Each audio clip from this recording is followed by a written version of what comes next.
Hello, I'm Colin Gallagher, CEO at Onward and Upward, and you're listening to the Association 100 Podcast, where each week we interview association leaders from across the country to hear how they're trying new things, taking big risks, and delivering value for their members. We'll explore the realities of what it means to work in and with associations and bring you the insights and inspiration you need to advance your career and make big changes at your association. Let's get started. Welcome back to another episode of the A100 Podcast. I'm Meghan Henning, and I'm your host for today. I'm recording on the show floor during ASAE's annual conference, and I'm excited for today's conversation. My guest today is Lou Centrella, Senior Director of Tech Services at ISSA, the Worldwide Cleaning Industry Association. Lou is a technology leader with broad responsibilities encompassing cybersecurity, integrations, communications, and tech stacks. He is dedicated to reducing manual processes and ensuring that IT functions as a true partner to the business. His expertise in managing and optimizing technology infrastructure supports seamless operations and drives innovation within the organization. Welcome, Lou. Thank you. So glad to be here. Can you share some successful strategies you've employed to position IT as a strategic business partner within ISSA? Yes, absolutely. So we work with all the departments to confirm their business needs so we can help grow their strategic objectives. So we want to collaborate with all departments, whether it's something operational for finance or whether it's helping grow the certification department. We are a partner to help achieve the strategic goals for the entire organization. So IT always needs to be a partner at the table with the different departments. That's so true. How can other associations leverage IT to drive business objectives and improve overall operation efficiency? I would say put together a roadmap of what your association wants to do in the future and sit down and put together a plan of how you can hire the right people in your IT department so you can leverage their skills to meet your goals in the future. It's really getting a plan, a good team, then a budget, and working on baby steps of those goals. And then you'll see big improvement over time. That's great. I want to talk to you about cybersecurity measures. I feel like you cannot open a newspaper without hearing about a breach from small to massive corporations. So with cybersecurity being such a critical concern for associations, what are some key practices or technologies you've implemented to safeguard sensitive data? Okay. Yes, this is a great question. Every company, organization needs to be thinking about cybersecurity. The phishing campaigns are getting more and more sophisticated. So there's training for your staff. There's phishing awareness training where you can make sure your staff is going through a monthly 10 to 15 minute course. You can also have fake phishing campaigns where you're trying to trick the user. You get an email where it's, is this a real email? Is it not, to test their skill set? And then using a stack of software. At ISSA, we're using a product called Alpha Secure, where it's part of our insurance and software package for monitoring when things are malware, things are outdated.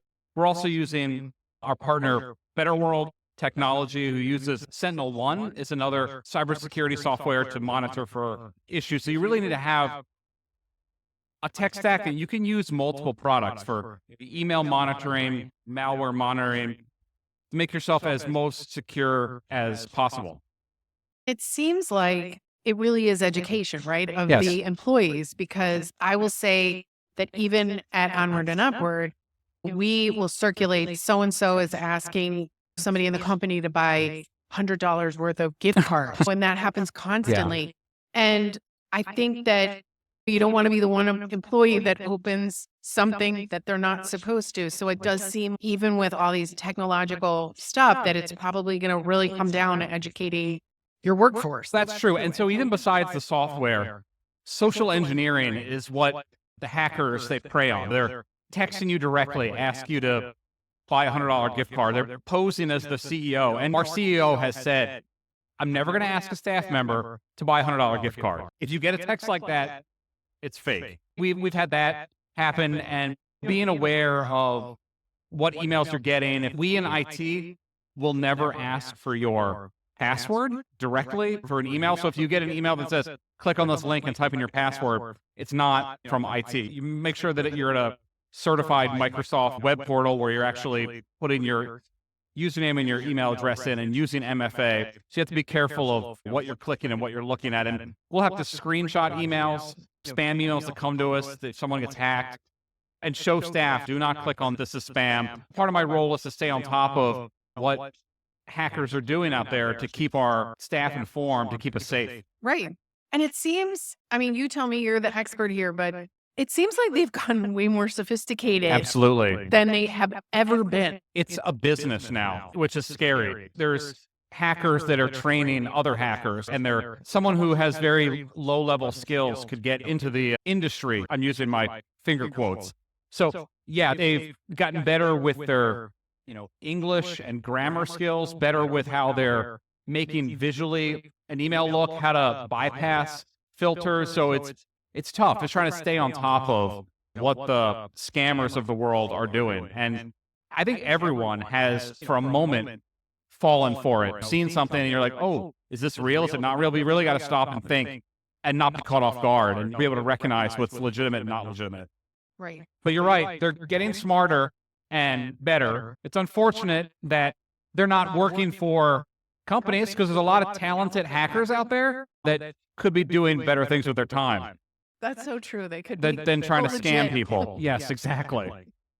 So let's talk about streamlining some operations through technology. So reducing manual processes is a common goal for many organizations. And I feel like with the sort of the explosion of AI and stuff like that, can you give us any examples of how you've used technology to streamline operations at ISSA and what impact that has had on the productivity and member services? Okay. Yeah. So there's so many things. So first it starts with interviewing and talking with department heads and also employees and saying, what does your day-to-day look like? How many handoffs are you doing with your data? How many manual processes are you doing? How long does it take you to do XYZ process? And then thinking about, can we automate it? Can we have a CSV file export out from one system and then be intaked into another where columns are matched, data's matched, and it would reduce manual typing, human error. So it's finding connectors, integrations like Zapier is a nice connector tool, but a lot of anything that's, if it's Salesforce-based, Microsoft-based, there's a lot of ways that you can connect things. So it's looking at how we can reduce staff manual labor and then also making it easy for the member or the customer when they type their data in that everything is all interconnected. And you mentioned AI. We're starting to use Microsoft's Copilot, and we're keeping all of our data within one ecosystem that our staff will be able to access so they can have the most accurate, up-to-date information. But a lot of it is looking at what we do today and how we can improve upon it tomorrow with reducing tools or integrating tools, taking a look at the tech stack, at what's connected, what's not connected, where do you want to be, and talking with employees about what is your role at the association and what should you really be focusing on? Should you be doing more advocacy? And you can't focus on the advocacy because you're spending 3 hours a day doing admin manual processes work. So there's ways that we can try to automate the technology behind it so you can really focus on your business. And I feel very passionate about driving success and having technology leverage that success. Talk to me about tech stacks. First, what are they? And why is choosing the right one crucial for the success of any association? Got it. Tech stack is all of the technology that you use, your association. And you'll have a marketing tech stack where it might be your email platform, social media platforms. It's really at first cataloging everything you do, figuring out all the software everybody's using across the entire org. It's not an easy task. Try to figure that out and then figure out what is the most important tools that you use. So that's the answer to the tech stack question. So what are some essential components of an effective tech stack for associations, and how can they ensure these tools are well integrated to support their mission? So something that would be successful for a tech stack is that it is integratable, that there is a way to connect to Salesforce, or there is a way to connect to Microsoft, or building something which could be expensive as a connector between them. You really want to have one source of truth for all of your data, all of your member data, really one spot, and having everything feedback into that platform, or if you're able to have bi-directional data where systems are updating each other. So it's really finding the source of truth, making sure you're using tools that connect to that platform, because it can be very expensive and troublesome if you're using tools that don't talk nicely with each other. Making sure either platform agnostic or on the same platform. That sounds like it's a huge job, because in your position, right, you're there to talk to all these different groups within the association to make sure that you have, and I would think from a security standpoint too, right, that you have these systems that are somewhat connected so that you're not siloed and targeted for something else, right? Yes, that it is a big job, baby steps. You can't do everything in one day, and you have to have a plan over the course of a couple of years of where you want to be, what you want to add integrated, what manual processes you want to reduce. But yes, it is a big job, but I've got a great team that I work with at ISSA. I've got a senior IT project manager, Art Sermon, and two Salesforce specialists, Cindy Sweeney and Ben Harmon, who are helping to think about how we can integrate all of our systems into Salesforce and project manage what's going on at the organization. That sounds great. And I'll bring it back to communication. So Yes. effective communication is vital, right, for every association. Absolutely. So how is ISSA utilizing technology to enhance internal and external communications? That's a great question. I was a communication major in college, and I've always been a tech nerd. The technology and the communication fuses together very well. We are outwardly communicating to our members how to use our tools and how to log into our member portal, log in, get their member benefits, and then internally communicating to the entire staff what our association tech stack looks like and how we can get everyone on the same page. Training is a big part of the equation. We've been holding training sessions on the platforms we use, how to effectively use them, how to have clean data, how to not have duplicate data, what things that we can do to make the technology work for us. You have to be good at communicating to do those things. Yeah, this has been great. Before we go, we do a fun portion to let our audience get to know you in a lightning round style. Great. So, where did you grow up? I grew up in Pennsylvania.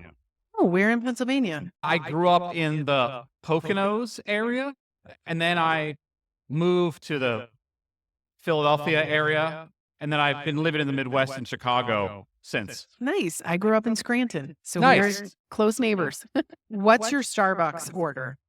I always get the chai tea latte iced. Nice. And if you won the lottery tomorrow, would you still work? Depends on how big the jackpot is. I would say if it's a smaller pot, I would still work. If it was a huge one, then I would focus on my hobbies. I'd spend even more time with my kids and more time still doing technology things, I bet. That's great. What's the last show you binge watched? I watched Loki, season 2 Marvel show, and I've watched Doctor Who recently. All right, sounds good. Food you can't live without. I would say nachos and also any Mexican food. Chipotle from fancier style food. And what's your bucket list travel destination? I really want to get to Asia. I'd like to get to Japan someday in my life. I would like to get to Japan too. Well, thank you very much for stopping by here at the booth to see us and to give everybody this great information. We really appreciate it. Thank you so much. It's great to be here. That's a wrap for today's episode. The Association 100 Podcast is a production of Onward and Upward Marketing and Communications, where our mission is to make associations and nonprofits the go-to source in their industries through earned media and thought leadership. This podcast is an extension of the A100 newsletter, a bi-monthly collection of best practices, top trends, helpful ideas, and smart strategies delivered straight to your inbox. Have you undertaken a big change at your association, or do you have some words of wisdom from the trenches of association life? We want to hear from you, and so do our listeners. Drop us a note at info@onwardupward.com. That's info@onwrdupwrd.com. If you like what you heard today, be sure to subscribe, give us a 5-star review, and share with your friends and colleagues. We're available anywhere podcasts are found. Come back next week for more association inspiration and insights. Thanks for tuning in.